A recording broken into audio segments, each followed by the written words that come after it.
अब तनिक आरो जूम करी तो दू प्रेजेंट परफेक्ट कंटीन्यूअस।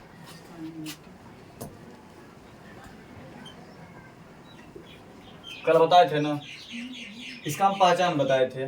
पहचान बताए थे जिस हिंदी वाक्य में क्रिया के अंत में रहा है, रही है, रहे हैं इत्यादि के साथ साथ समय भी लगा रहे, इत्यादि के साथ साथ समय भी लगा रहे, उसे हम प्रेजेंट परफेक्ट कंटीन्यूअस टेंस का वाक्य कहते हैं। हम इसका कुछ रूल भी पढ़े थे।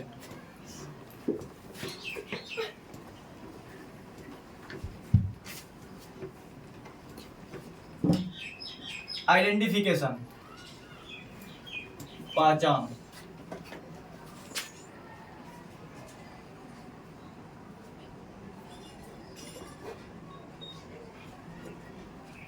जिस हिंदी वाक्य में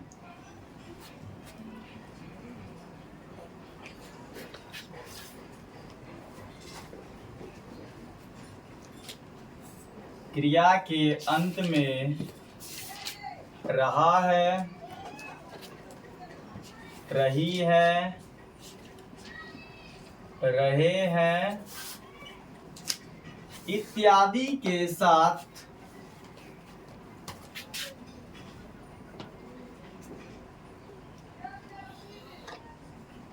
समय भी लगा रहे तो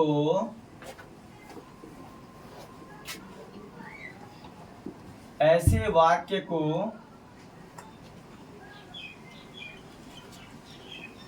प्रेजेंट परफेक्ट कंटीन्यूअस टेंस का वाक्य समझा जाता है। हम इस चीज का जिक्र कल किए थे, इसके हम कुछ रूल भी लिखाए थे, कुछ एग्जाम्पल भी बताए थे। जैसे बताए थे, राम 5 घंटे से पढ़ रहा है। राम पढ़ रहा है, लेकिन कितने घंटे से पढ़ रहा है?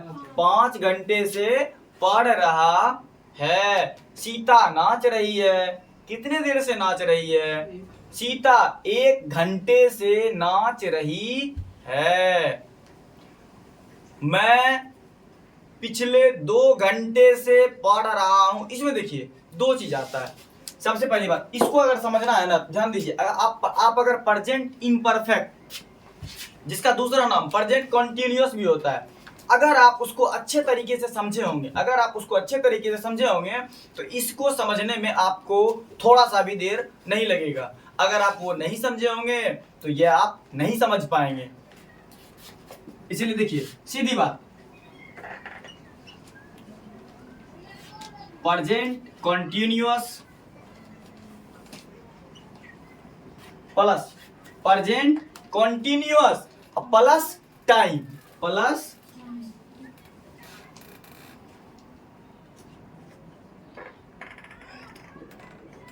Present continuous plus time plus another word. बस इतना सा का ही इसमें चेंजिंग आएगा। इसमें टाइम और अनदर वर्ड आ जाता है। टाइम या तो निश्चित भी हो सकता है और अनिश्चित भी हो सकता है। कोई दिक्कत नहीं ना, आगे चलते हैं। तो आप लोग ध्यान दीजिए, आपको हम कल कुछ रूल बताए थे, रूल बताए थे, सब्जेक्ट प्लस हैज है plus been plus verb plus ING plus object plus for या since plus time plus another word, यहां तक कोई दिक्कत नहीं ना? सब्जेक्ट प्लस हैज है plus been plus verb plus ING plus object plus for या since plus time plus another word. ये किसका था? प्रेजेंट इंडेफिनिट का, सॉरी अफर्मेटिव का रूल है ये, प्रेजेंट परफेक्ट कंटीन्यूअस का अफर्मेटिव रूल। अब चलते हैं हम निगेटिव रूल, अब चलते हैं negative rule.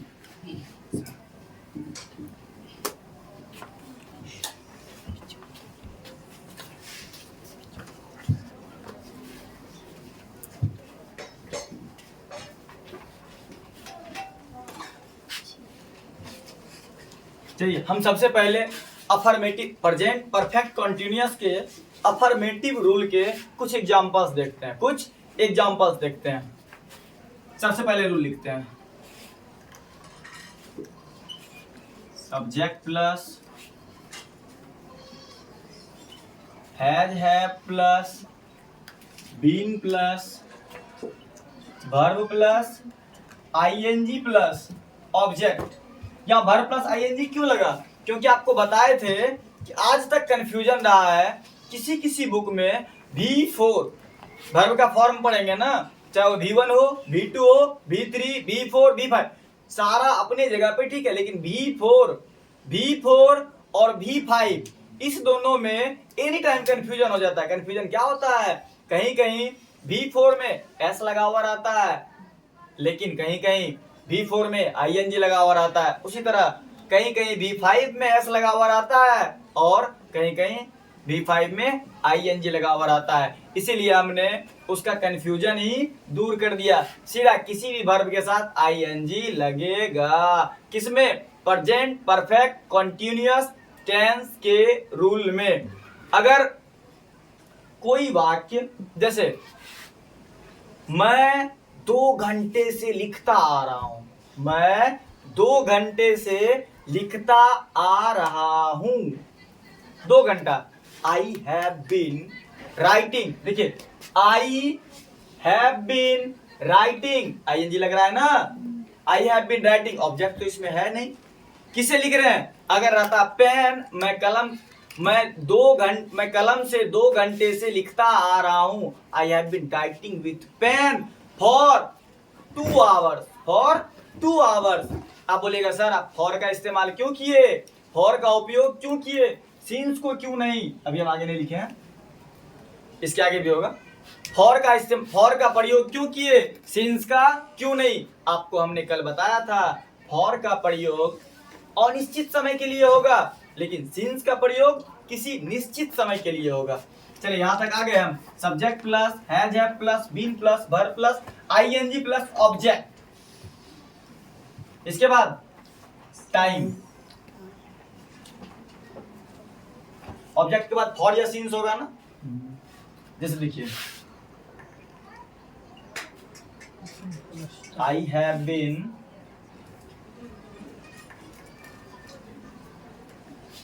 Writing for 2 hours plus object plus और या since plus time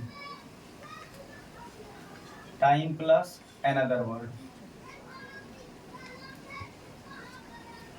another word का मतलब होता है अन्य शब्द, अन्य शब्द। जैसे देखिए I have been writing for 2 hours. ध्यान दीजिएगा, इसे कंफ्यूजन क्या है, आप एक चीज को अच्छी तरह के तरीके से समझ लीजिए। फॉर और सिंस का प्रयोग, ठीक है, हमेशा ध्यान दीजिएगा। फॉर का प्रयोग किस समय के लिए? निश्चित या अनिश्चित? अनिश्चित समय के लिए होता है। फॉर का प्रयोग अनिश्चित समय के लिए।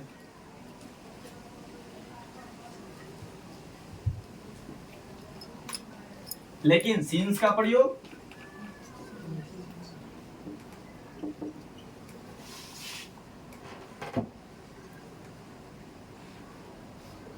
अभी हम इस डाउट को क्लियर करते हैं।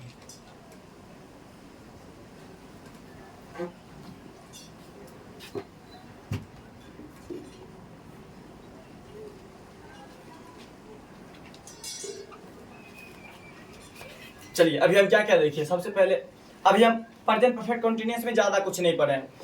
सबसे पहले पहचान पढ़े, हम किसी वाक्य को पहचानने सीखे हैं, हम किस तरह पहचानेंगे। उसके बाद हम उसका रूल देखे हैं। कौन सा rule? Affirmative rule. Affirmative rule. हमको कितने रूल पढ़ना है इसमें? जनरली 4 रूल इसमें पढ़ना है।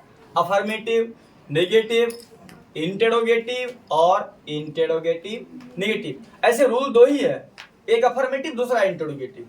रूल 2 ही हो रहा है इसमें, एक अफर्मेटिव उसका नेगेटिव, एक दूसरा इंटेरोगेटिव और उसका नेगेटिव। 2 हो गया ना। 2 रूल याद करेंगे तो ऑटोमेटिक हमको चारों रूल याद हो जाएगा। अब देखिए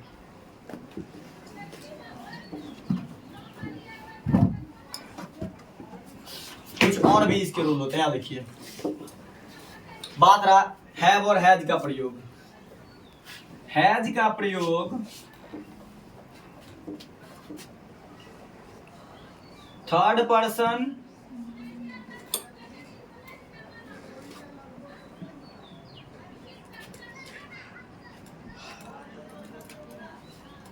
सिंगुलर नंबर के लिए होगा, जबकि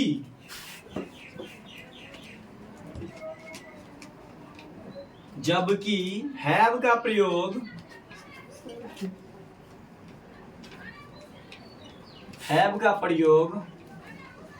थर्ड पर्सन सिंगुलर नंबर को छोड़ के सभी में होगा।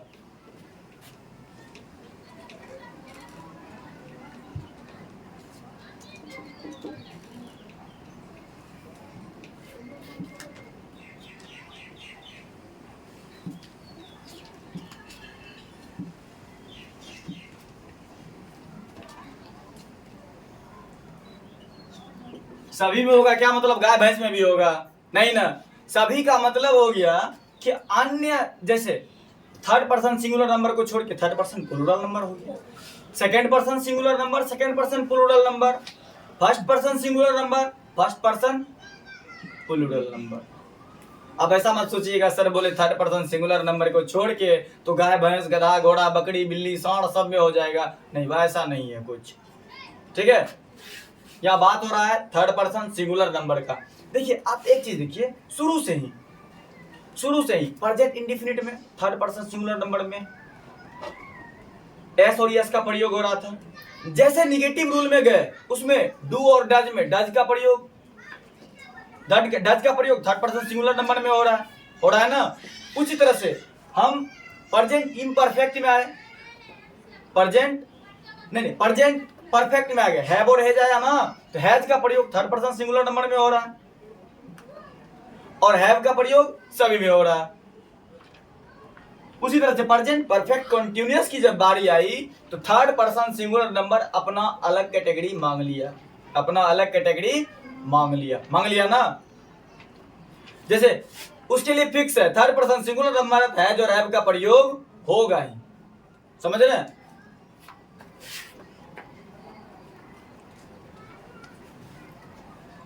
चलिए क्लियर है, देख लिए सही से, मिटा दें। अब हम इसको और इसको, इन सभी रूल को थोड़ा सा देख लेते हैं अच्छी तरह से। मिटा दें इसको। जब भी पूछा जाएगा कि प्रेजेंट परफेक्ट कंटीन्यूअस में हैज का प्रयोग कहाँ होगा?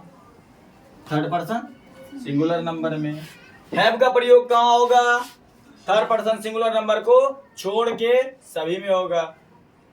उसी तरह से अगर पूछा जाएगा फॉर और सिंस आता है ना, फॉर और सिंस, फॉर का प्रयोग अनिश्चित समय के लिए लेकिन सिंस का प्रयोग निश्चित समय के लिए। हम कुछ एग्जांपल्स लेते हैं। राम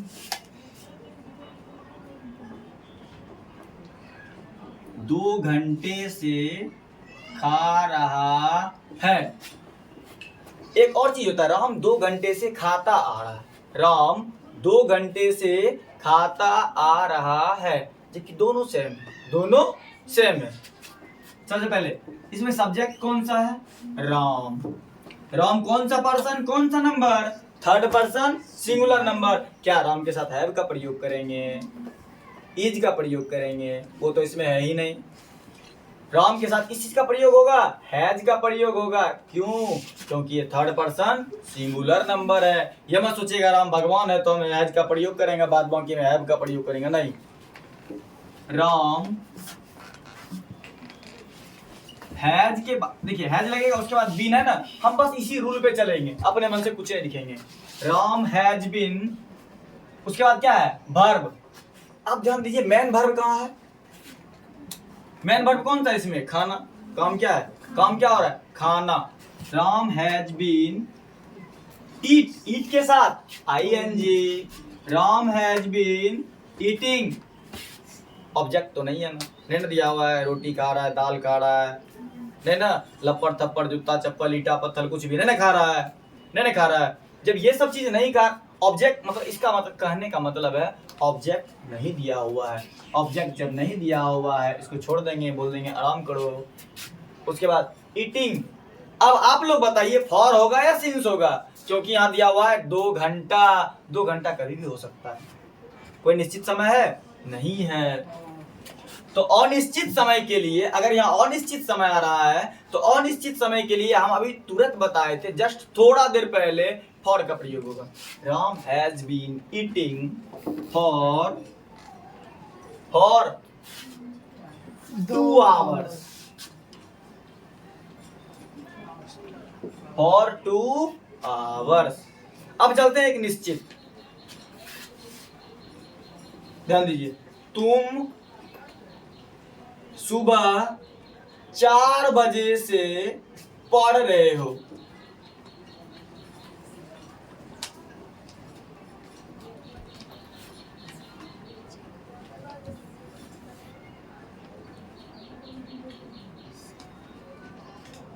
तुम सुबह 4 बजे से पढ़ रहे हो। देखो तुम पढ़ रहे हो, सीधी बात है, तुम पढ़ रहे हो, लेकिन कितनी देर से पढ़ रहे हो, कितनी देर से पढ़ रहे हो, सुबह 4 बजे से। कोई दिक्कत, कोई दिक्कत नहीं ना। चलिए,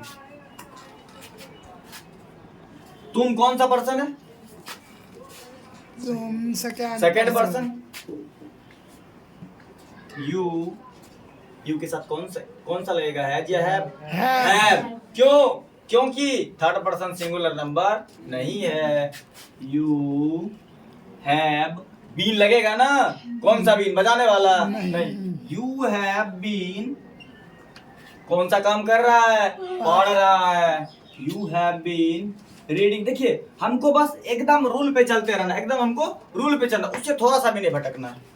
यू हैव बीन रीडिंग, कब से पढ़ रहा है, आप यहाँ ध्यान दीजिए, यहाँ 2 घंटा था, लेकिन यहाँ सुबह 4 बजे है। 4 बजे का मतलब 4 होता है, ना कि 3 होता है, ना 2 होता है, ना 5 होता है। 4 का मतलब 4 होता है, निश्चित समय है ना। रीडिंग रीडिंग रीडिंग रीडिंग, उसके बाद ऑब्जेक्ट नहीं है ना, ऑब्जेक्ट नहीं है, तो उसके बाद फॉर या सिंस, फॉर या सिंस, क्योंकि निश्चित समय है। Reading since time, since time कितना दिया हुआ है, 4 o'clock, 4 o'clock, 4 o'clock सुबह है ना, सुबह हो ना। You have been reading since 4 o'clock in morning. सीधा रहने देते हैं, चलिए कंफ्यूज नहीं होना है, सीधी बात। तुम 4 बजे से पढ़ रहे हो, you have been reading since 4 o'clock, कोई दिक्कत नहीं ना। फॉर और सिंस का प्रयोग समझ गए, किन्हीं को कोई दिक्कत। और एग्जांपल बताएं। अब इसका चलते हैं निगेटिव रूल, अब इसका चलते हैं निगेटिव। एक आपको निगेटिव रूल बता देते हैं, ठीक, उसके बाद अगले दिन बताएंगे आपको।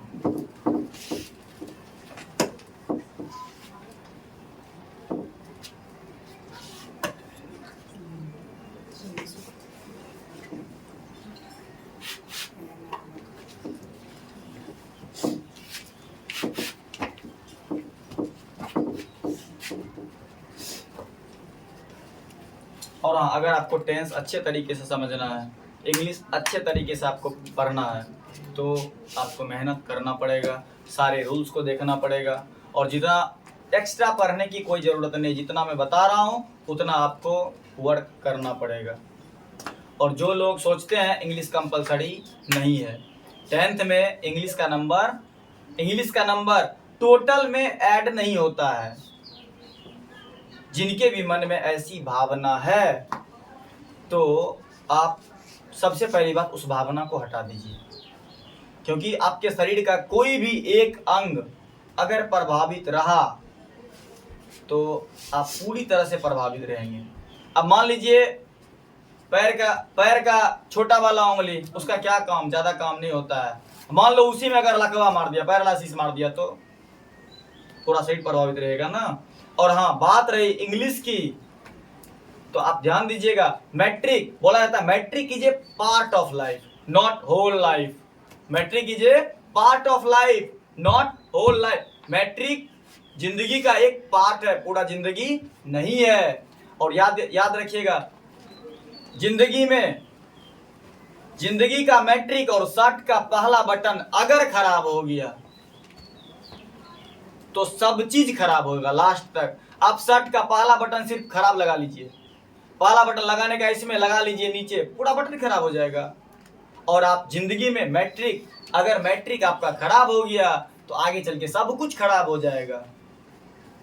अगर आगाज अच्छा होगा तो अंजाम भी अच्छा होगा। इसलिए ऐसा नहीं सोचना है। उसके बाद जो भी लड़के लोग हैं, लड़के और लड़कियां कोई भी हैं, अगर वो इंग्लिश को, कोई भी टीचर हो या फिर कोई भी हो, अगर वो बच्चे के मन में ये बैठा रहे हैं कि इंग्लिश को पढ़ने और ना पढ़ने से कोई फायदा नहीं है, तो आज के ज़माने में इंग्लिश उतना अच्छे तरीके से अपना पांव पसार चुका है कि विदाउट इंग्लिश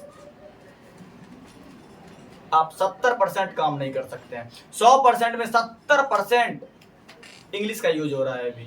और अगर आप इंग्लिश नहीं पढ़ते हैं, अगर आपका इंग्लिश में अगर आप 33 नंबर से कम लाते हैं तो जो भी लड़के हैं वो आर्मी विभाग से वंचित हो जाएंगे, वो सेना में नहीं जा सकते हैं। इसलिए इंग्लिश भी कंपलसरी है। ये कोई ज़रूरत नहीं है कि अगर वो एग्ज़ाम में नहीं जुट रहा है, टोटल नंबर में नहीं जुट रहा है तो उसको नहीं पढ़ना है।